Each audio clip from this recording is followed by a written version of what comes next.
The first time she said my name, I was awake. That's how I know it wasn't a dream. It was 2:17 a.m. The room was silent except for the slow ticking of the wall clock. No wind, no traffic, no fan. I was lying on my bed, staring at the ceiling, counting cracks like I always did when sleep refused to come. Then I heard it. A woman's voice.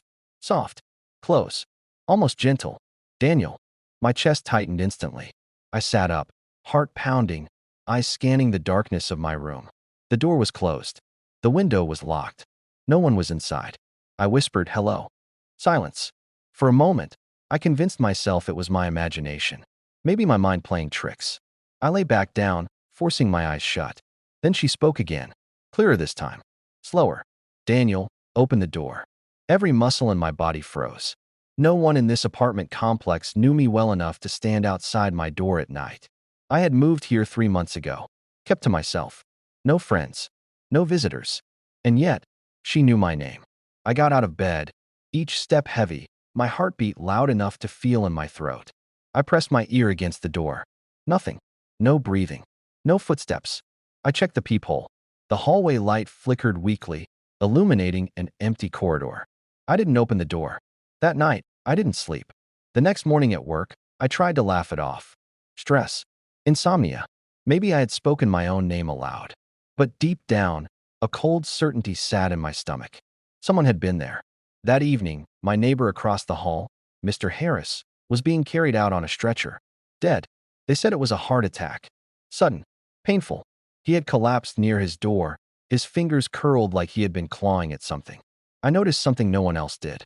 His front door was wide open. That night, at exactly 2:17 a.m., the voice returned.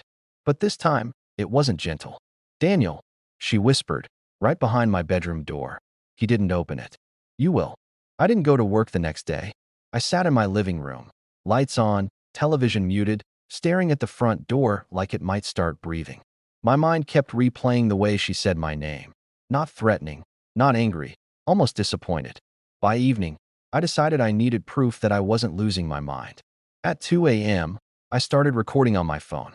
2:16 a.m. Silence pressed against my ears so hard it hurt. 2:17 a.m. The lights flickered.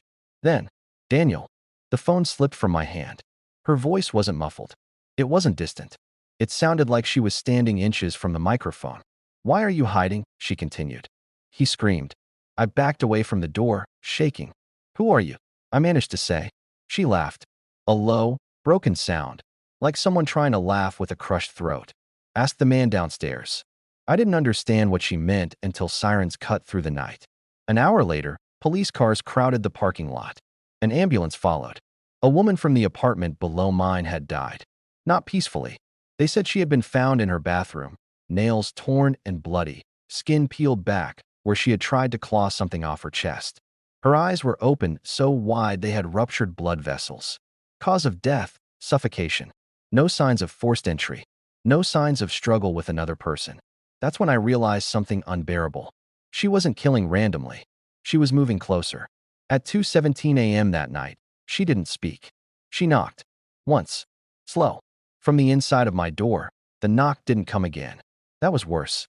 I stood frozen in the middle of my bedroom, staring at the door, my phone clenched in my shaking hand. Every nerve in my body screamed that something was wrong, not outside the apartment, but inside it. I checked the recording. The audio picked up the knock perfectly, but there was something else. Right after the knock, buried under static, was a wet sound, like fingernails dragging slowly across wood. From the inside. I didn't open the door that night. I sat on the floor until morning, my back against the wall, whispering prayers I didn't believe in. At sunrise, I left the apartment. I went straight to the police station. I told them everything. The voice, the names, the deaths, the knock. They listened politely. Too politely. One officer exchanged a look with another. Then he asked, "Have you been sleeping?" I showed them the recording. They played it. The knock was there, but the voice wasn't. Just silence. They told me stress could do strange things. Suggested a doctor. Suggested rest. As I left the station, my phone buzzed. Unknown number. I didn't answer. The message appeared anyway. You were supposed to open it. My blood ran cold. That night, I didn't go home. I stayed at a cheap motel across town. One room. One door. No hallway neighbors. I thought distance might save me. At 2:17 a.m., the room phone rang.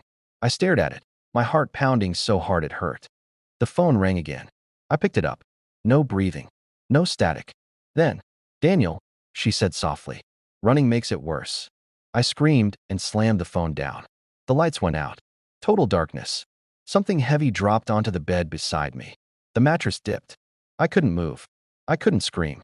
I felt her weight shift closer, the air turning cold, thick, wet, like breathing through soaked cloth. "I don't like when they ignore me," she whispered. Her breath smelled like rot. The lights snapped back on. The bed was empty. I ran. The next morning, the motel manager was found dead in room 112. My room. They said his jaw had been unhinged, stretched open so wide it cracked the bone. His tongue had been ripped out and stuffed down his throat. His eyes were missing, scooped out cleanly. The security footage showed him unlocking my door at 2:16 a.m., smiling, like someone had called him by name. I finally understood. She didn't just kill people. She used them. I went to the city records office. I needed answers. Names. Deaths. Patterns. That's when I found her. Margaret Cole. Died 20 years ago. Cause of death. Buried alive after being mistaken for dead. Declared deceased at 2:12 a.m. Burial recorded at 2:17 a.m. I stared at the photo. Her face was distorted, mouth frozen open in a silent scream. Her eyes were wide, terrified. On the back of the file, there was a note written by the coroner. Subject regained consciousness during burial. Coffin showed signs of internal damage. Fingernail fragments found embedded in wood. I felt sick. She hadn't died peacefully. She had suffocated, scratched, begged, and no one had heard her. Except now. That night, at 2:17 a.m., my phone rang again. This time, I answered. Her voice was no longer gentle. "Now you know," she said. "And now you listen." Something knocked. Not at the door. From inside my chest. The knock came from inside the door. Not outside. Inside. I stood frozen, my breath trapped in my lungs, staring at the wooden surface as if it might split open. The sound wasn't loud. It was slow, deliberate, and heavy, like knuckles tapping from the wrong side of reality. Knock. Pause. Knock. I didn't move. I didn't blink. Then my phone vibrated in my hand. Unknown number. A single message appeared. "You heard me." My knees buckled. I slid down against the wall, pressing my palms over my ears like a child, but it didn't help. Because her voice wasn't coming through sound anymore. It was inside my head. "Daniel," she whispered, every syllable stretched and wet. They always pretend not to hear at first. The door handle twitched. I screamed and ran. I didn't grab shoes. I didn't grab my wallet. I tore the door open and sprinted down the hallway, my bare feet slapping against the cold concrete. Behind me, something dragged itself across the floor, slow, scraping, patient. I didn't look back. I spent the rest of the night in my car, parked under a broken streetlight, watching the digital clock tick forward. 2:16 a.m. 2:17 a.m. The streetlight exploded. Glass rained down over my windshield. My radio turned on by itself. Static. Then her voice poured through the speakers, layered over itself. Overlapping whispers crawling into screams. "You left me in the dark," she hissed. I screamed your name too. No one opened the coffin. I slammed my hands over the steering wheel, sobbing. At sunrise, I went to the police again. This time, they didn't brush me off. Because someone else was dead. A paramedic. One of the men who had responded to the motel call. They found him in his garage, hanging upside down from the ceiling by his ankles. His chest had been cut open with surgical precision, ribs spread apart like broken doors. His heart was missing. Carved words were found on the concrete beneath him, written in blood so deep it had soaked into the floor. He answered. That night, I understood the rule. If she said your name, and you listened, someone else paid the price. I barricaded myself inside a friend's apartment, Mark's place. I didn't tell him everything, just enough to stay. At 2:16 a.m., Mark was laughing, trying to lighten the mood. At 2:17 a.m., he stopped. His eyes went blank. "Did you hear that?" he asked softly. "No," I shouted. "Don't listen. Don't answer. Don't." Mark turned toward the hallway. Someone was standing there. A woman. Her body was twisted at the wrong angles, neck bent too far, arms hanging too long. Dirt poured endlessly from her mouth. spilling onto the floor with each step. She smiled at Mark and said his name. I watched him walk toward her like a sleepwalker. She touched his face. His skin collapsed inward under her fingers, sinking like wet clay. Mark screamed as his jaw dislocated, his teeth cracking one by one, his throat stretching until his scream turned into a choking gargle. She pushed. His body folded in half backward with a sound like snapping wood. When she vanished, Mark was still alive. Barely. He died choking on his own blood, eyes locked on mine, begging me to help him. I couldn't move. That's when she spoke to me again. Each night, she said calmly, I take one closer to you. I finally found her grave. Margaret Cole, buried 20 years ago. I dug. My hands bled. My nails tore off. I didn't stop. When I opened the coffin, it was empty, except for deep claw marks on the inside. That night, she didn't knock. She sat beside me in the dark and whispered, almost kindly, and eventually, there will be no one left but you. I didn't sleep after that. I sat on the floor of Mark's apartment, back against the wall, staring at the dark stains spreading beneath his body. The smell of blood mixed with something older, earthy, rotten, like soil pulled from deep underground. She had been real, not a hallucination, not a dream. I had watched her touch him. I had watched him die. The police came at sunrise. Questions. Sirens. Flashing lights. I answered nothing. I couldn't. Every word felt dangerous, like saying the wrong thing might summon her again. They let me go. No evidence. No explanation. By nightfall, I was completely alone. That's when I realized something worse than fear. Silence didn't protect me anymore. I went to the library, desperate for answers. Old newspapers, burial records, missing persons, death certificates. I searched until my eyes burned. Margaret Cole wasn't the only one. There were others. Every 10 to 15 years, a woman died after being declared dead too early, buried alive, suffocated in darkness, forgotten. And every time, people started dying afterward. Different cities, different names, same pattern. Voices at night, names spoken, violent deaths, then silence, until the next burial mistake. Margaret was the most recent, which meant something unbearable. She wasn't finished. At 2:17 a.m., the lights in the library shut off. Emergency lights flickered on, bathing the shelves in red. I heard footsteps between the aisles. Slow, dragging. I ran. I locked myself in the bathroom, pressed against the door, shaking so hard my teeth chattered. Then she spoke. Not screaming, not whispering. Calm. You keep surrounding yourself with people, she said. Why? I don't want anyone else to die, I sobbed. She laughed softly. That's the problem. The door handle began to turn. My phone buzzed. A message appeared on the screen. There are only 3 left. My stomach dropped. 3 people I had spoken to that day. The librarian, the taxi driver, the police officer who had taken my statement. I screamed her name for the first time. Margaret. The handle stopped. Her voice changed. Sharp. Angry. Do not speak my name, she hissed. You don't get that privilege. The handle snapped clean off the door and clattered to the floor. I ran out the fire exit. The next morning, the news confirmed it. The librarian was found crushed between moving shelves, bones shattered, lungs collapsed. He had died screaming. The taxi driver was discovered in his car, neck twisted completely around, eyes still open, staring backward. The police officer. He was found at his desk. Alive. Barely. His mouth had been sewn shut with fishing line. His fingers were broken, one by one, like someone had counted them slowly. He died hours later. I vomited in the street. That night, she didn't say my name. She didn't have to. She stood across the room from me, clearer than ever. Her skin was gray and tight, stretched over bone. Dirt still fell from her hair, endless, like she was still buried. You see now, she said. When there are people around you, they die for you. I shook my head. Then I'll disappear. I'll go somewhere remote.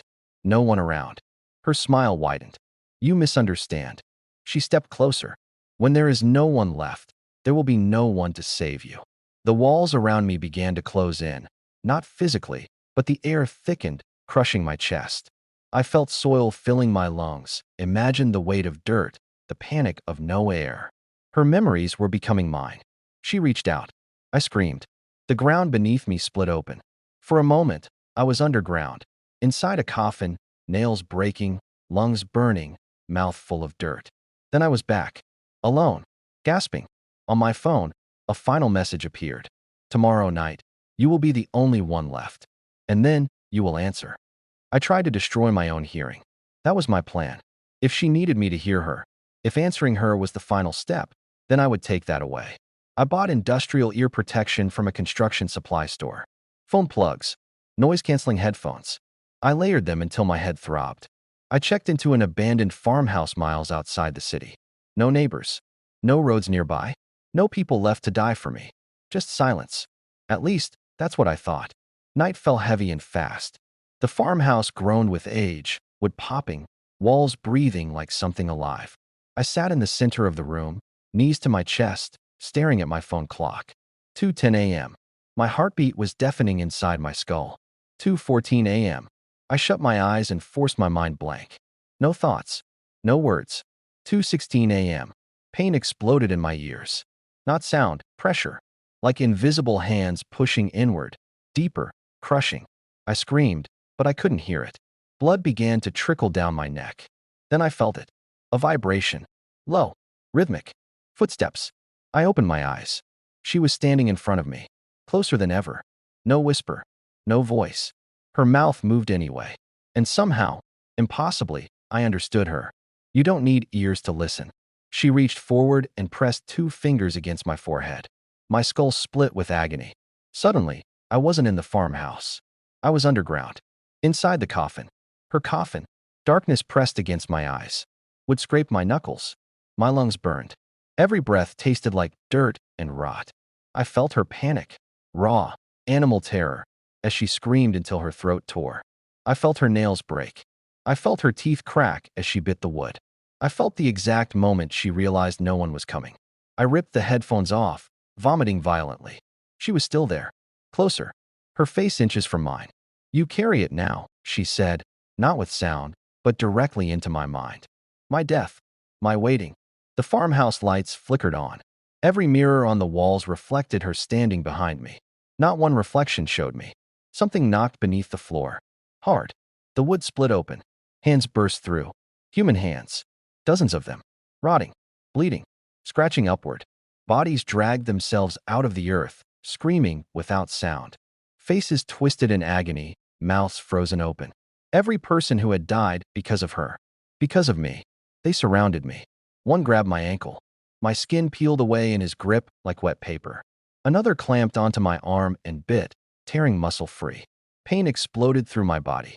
I screamed, choking on blood. She watched calmly. This is what silence costs, she said. I crawled toward the door, leaving streaks of blood behind me. Fingers hooked into my ribs, pulling, tearing. One hand pushed into my mouth, forcing my jaw open until it dislocated with a sickening crack. I bit down. The hand tore off between my teeth. I burst outside into the cold night air. The farmhouse collapsed behind me with a roar, sinking into the ground like it was being swallowed whole. The hands vanished. The dead vanished. She stood beside me, untouched. You have one night left, she said. My phone buzzed. A video file appeared. No sender. I pressed play. It was me, sleeping. Recorded from above. The timestamp read 2:17 a.m. tomorrow. The video zoomed slowly toward my face. Toward my mouth. She leaned close and pressed her lips to my ear. Tomorrow, she whispered, finally using her voice again. You won't need to hear me. She smiled. You'll be speaking for me. And then she was gone. I looked down at my hands. They were covered in dirt. Under my fingernails. Fresh blood. I woke up screaming. My throat burned like I had been shouting for hours. But the night around me was completely silent. Cold air clung to my skin. I was lying on the ground where the farmhouse had been. Except the farmhouse was gone. There was no rubble. No wood. No sign it had ever existed. Just flat earth. Freshly packed. Like a grave. I staggered to my feet. Dizzy, my body aching in places I didn't remember injuring. My hands shook as I raised them in front of my face. They were clean. Too clean. No blood. No dirt. But my nails were cracked, broken down to the quick, the skin around them raw and swollen. When I pressed one fingertip against my thumb, pain flared sharp and real. This wasn't a dream. I checked my phone. No signal. No missed calls. Just the video. Still there. Still waiting. I didn't press play again. I already knew what it would show. I walked for hours until I reached the road. A car passed eventually, an older man, maybe in his late 50s. He slowed when he saw me waving. The moment he rolled down his window, his smile faltered. "You look like you've been buried," he said, half joking. The words hit me like a punch. "I need help," I said. My voice sounded wrong. Too calm, too smooth. The man swallowed. His eyes flicked to my hands, my face, then back to the road. "I can drive you to town," he said carefully. As soon as I sat in the passenger seat, the car radio turned on by itself. Static. The man reached to turn it off. His hand froze. A voice came through the speakers. My voice. Soft. Familiar. Speaking his name. The man's face drained of color. "I never told you my name," he whispered. I tried to speak. Tried to warn him. But my mouth moved on its own. "Pull over," I heard myself say. "It's hard to hear you." Tears streamed down his face as he slowed the car, shaking violently. The moment the car stopped, something inside him snapped. He screamed and slammed his head against the steering wheel again and again. Blood sprayed the windshield. Bone cracked. His body kept moving long after it should have stopped. I was screaming, but no sound came out. When it was over, the car was silent.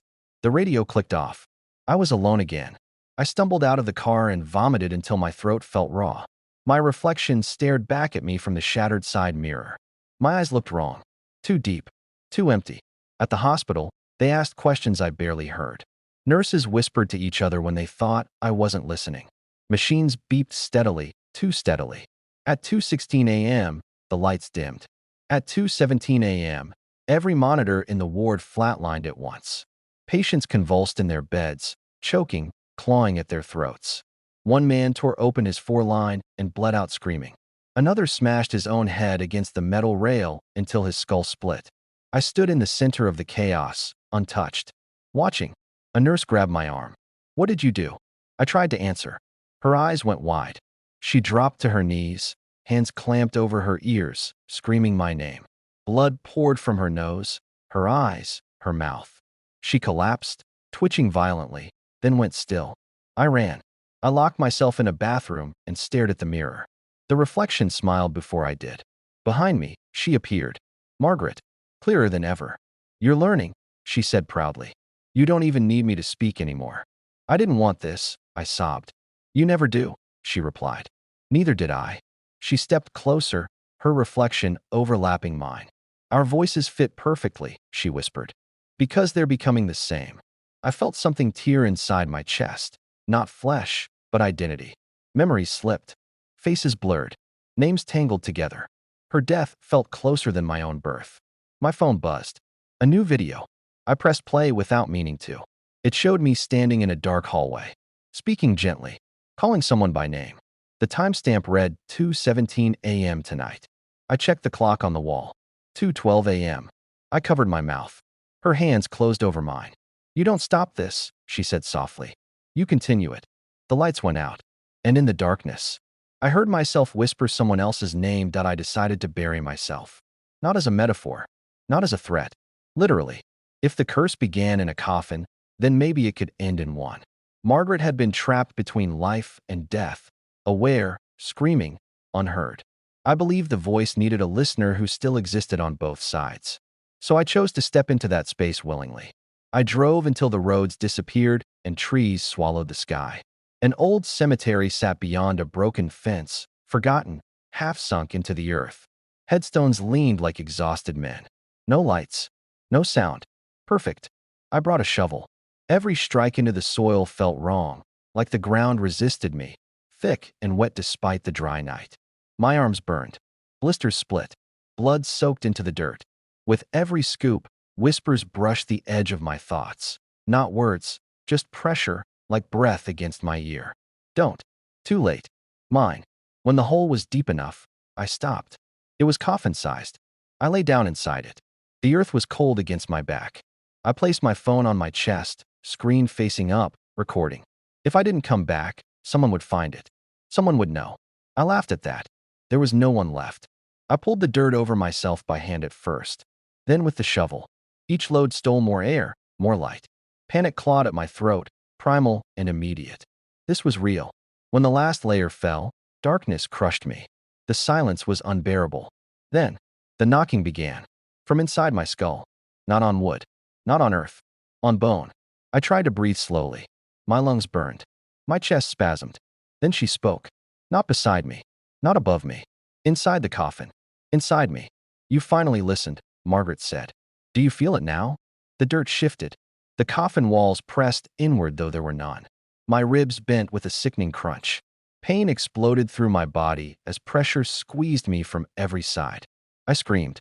The scream echoed, not outward, but inward, looping back into my mind again and again. Images flooded me. Margaret's burial. The lid slamming shut. Her nails snapping. Her tongue swelling.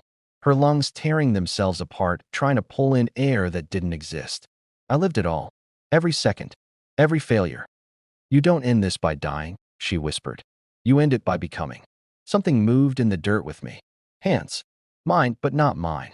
They grabbed my wrists and forced them upward. My fingers bent backward, joints popping, snapping. Nails peeled off one by one as the hands dug into the earth above my face. I felt my mouth open. Words poured out. Names. Dozens of them. People I had never met. Somewhere far away, people woke up screaming. Bones broke. Necks twisted. Lungs collapsed. I was killing them. Through the dirt. Through the dark. I tried to bite my tongue off. My jaw locked. You're perfect, Margaret said warmly. You don't fight like I did. The pressure suddenly released. Air rushed in. I gasped violently, coughing up soil, blood, pieces of myself. Hands tore the earth away. I was being pulled out. I broke through the surface, screaming. The night air felt sharp as knives in my lungs. I collapsed beside the grave, sobbing. Margaret stood over me. She looked peaceful. You understand now, she said. The grave isn't the prison. It's the door. I won't do this, I choked. I won't be you. She smiled. No, she said gently. You'll be better. She leaned close and kissed my forehead. My vision went white. When I came back, the grave was empty. No shovel. No disturbed soil. Like nothing had happened. My phone lay on my chest. Still recording. The screen showed my face. Smiling. The timestamp read 2:17 a.m. The video ended with me looking directly into the camera and speaking calmly. I know your name, I said. Behind me. Someone answered. The first scream wasn't loud. It was wet. Like lungs tearing. I was standing in the middle of a crowded train station when it happened. Hundreds of people. Noise everywhere. Life moving like nothing was wrong. Then a man across the platform froze. He dropped his bag. His eyes locked on me. I hadn't spoken. I hadn't moved my lips. But he heard me. I know your name. My voice echoed from the station speakers. The man screamed and fell backward onto the tracks just as the train roared in. The sound of impact was brief. The sound after, bones grinding under steel, lasted much longer. People panicked, ran, screamed, and I felt it. Relief. That's when I knew I was gone. I covered my mouth with both hands, but it didn't matter. My voice no longer needed permission. It traveled through wires, through phones, through air vents, through thoughts. A woman beside me collapsed, clutching her ears. Blood streamed down her neck. I didn't answer, she sobbed. I swear I didn't answer. Her head twisted violently to the side. Snap. Dead. Margaret was right. The curse didn't need her anymore. It had upgraded.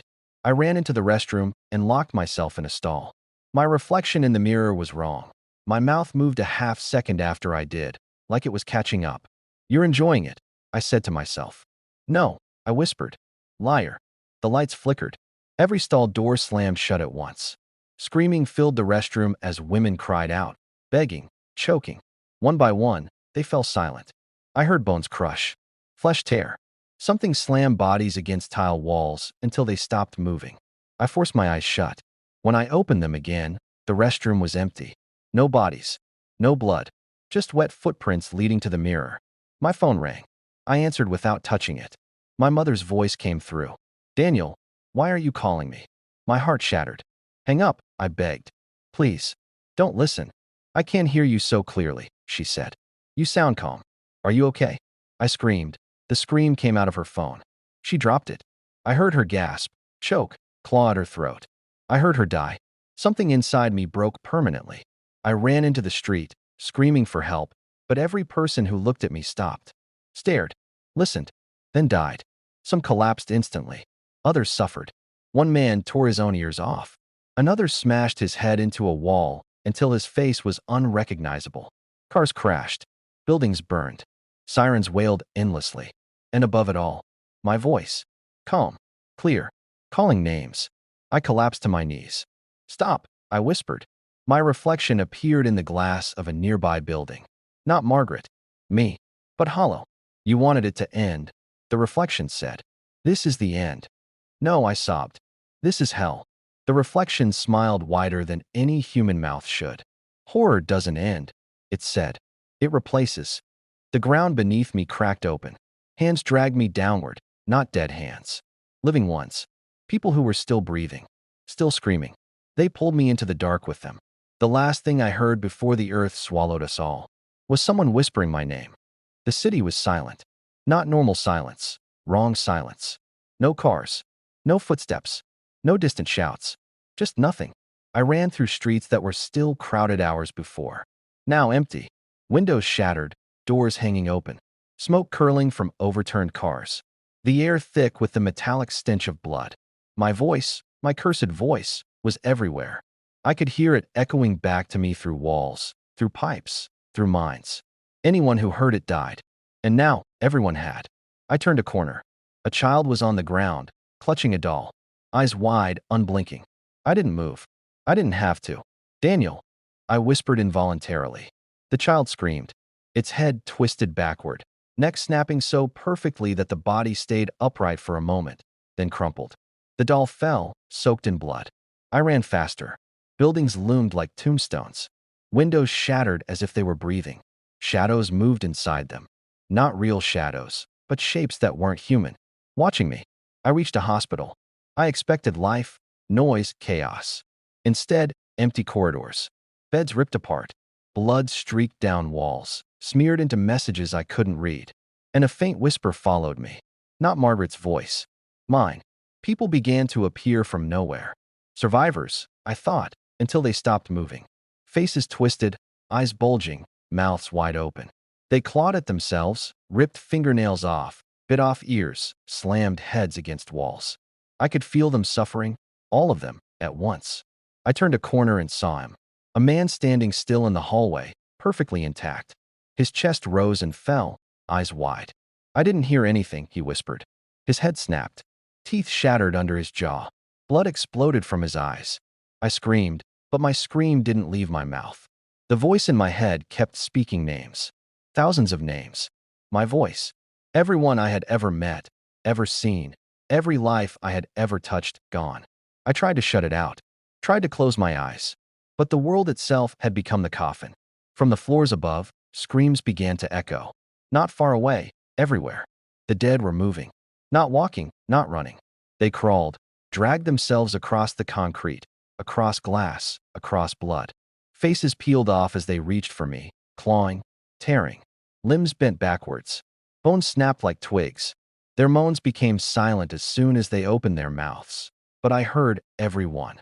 I reached the roof. The city stretched endlessly beneath me. Streets empty. Rivers of blood running through avenues. Smoke rising from skyscrapers. Fire burning with no one left to scream. I looked down. Hundreds of people, corpses that still somehow moved, climbed each other to get to me. Their eyes wide, mouths open. Twisted versions of life. I wanted to scream. I wanted to run. My legs refused. And then she appeared. Margaret. Or maybe me. I couldn't tell anymore. Gray skin, dirt spilling from her hair, a mouth that stretched impossibly, and eyes so empty I saw myself in them. You wanted the end, she whispered. Her voice, my voice, echoed through every building, every street. Here it is. She raised a hand. The dead obeyed. They surged toward me in a wave of broken bones and shattered flesh. I stumbled back, blood spraying from the floor beneath their hands, feeling teeth bite into my calves, fingers tearing my skin.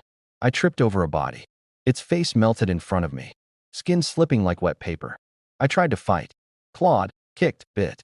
My nails ripped from my fingers. Limbs bent the wrong way. Pain exploded. And yet, I screamed names without thinking. Each one caused another death somewhere else, somewhere unseen. Cities beyond the horizon. Towns I'd never visited. Voices in my head told me, if I stopped, it would be my own turn. The horizon split. Shadows of skyscrapers bent and twisted. Smoke formed into shapes, faces. Screaming faces. Hundreds, thousands, all looking at me. They moved faster. They began to burn. Fire spread through streets without wind. People tried to escape. There was no escape. I realized then I had become the instrument, the voice, the terror. Every name I spoke caused unimaginable death, pain, and agony. Every breath I took spread horror. The world itself had become her coffin, and I, the living corpse trapped inside. From above, the sky cracked open. Red lightning struck the streets, ripping concrete, splitting buildings. Bodies exploded into pieces, some levitating, some melting into the rivers of blood. I could hear them in my mind, all of them screaming silently. Margaret, no, me, stood behind me on the edge of the roof. She reached forward, pressing my head down. You're ready, she said. I looked down at the city.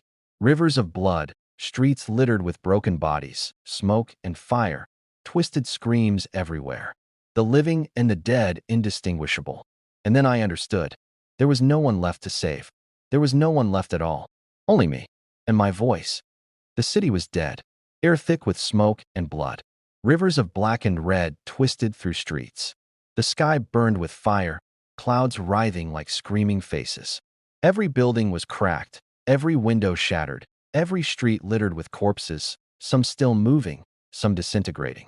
I stood on the highest tower, looking down. My hands were covered in blood, but not mine. Every drop, every splatter, someone else's pain.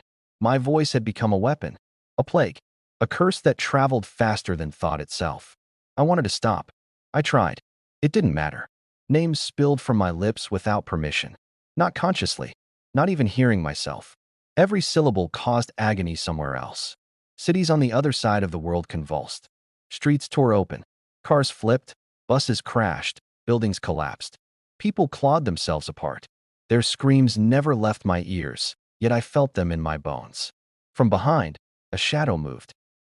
No, I appeared. Margaret, my own face twisted into something I didn't recognize. Gray skin, sunken eyes, hair falling in clumps of dirt and ash. Her, or my, smile stretched impossibly wide. You are me now, she whispered. I screamed. My scream became a chorus of agony across continents. I could feel the deaths, the twisted limbs, the shattered spines, the blood flooding lungs. I tried to stop, but my mouth moved on its own. Words, names, endless names. The last living person on earth appeared. A child, tiny, trembling, hiding in the ruins of a church. I couldn't stop. My voice had already claimed everyone else. Her, or I, leaned into me, pressing my head to my chest. Say it, she hissed. I shook. The child's eyes were wide. No hope left. No time. Only the sound of my voice, my cursed voice, flowing out of me, unstoppable. I choked. My throat burned. I vomited blood and dirt. But the words came anyway. And the child screamed. Then collapsed. Head twisted back, neck broken, jaw dislocated. Limbs bent in impossible directions. Blood poured from every orifice. The scream echoed in my skull, blending with thousands more. I fell to my knees. The wind, the fire, the smoke, the ash, it all circled me. You are perfect, she said. Her, or my, hand pressed to my forehead. Pain exploded. My memories weren't mine anymore. Her screams, her burial, her death. I lived all of it. I became her. I had always been her. I tried to scream no more names. Tried to close my mouth. Tried to stop. But it was too late. The entire earth shuddered. Every human on the planet gone. Every living thing trembling and dying in perfect sync with my voice. And then silence. Except one sound. A whisper. Daniel. I froze. Heart pounding. Every nerve screaming. The whisper came from my own chest. Not her. Not me. Something else. Someone waiting. The horror was not over. It had only begun. Because now, I was the last listener. And the last voice was calling. No one is left alive. He is alone. Yet the whisper in his chest promises. The nightmare continues. The final line. And someone will answer. Even if it's me. If you enjoyed this horror story, don't forget to subscribe to the channel and turn on the bell icon for more terrifying stories.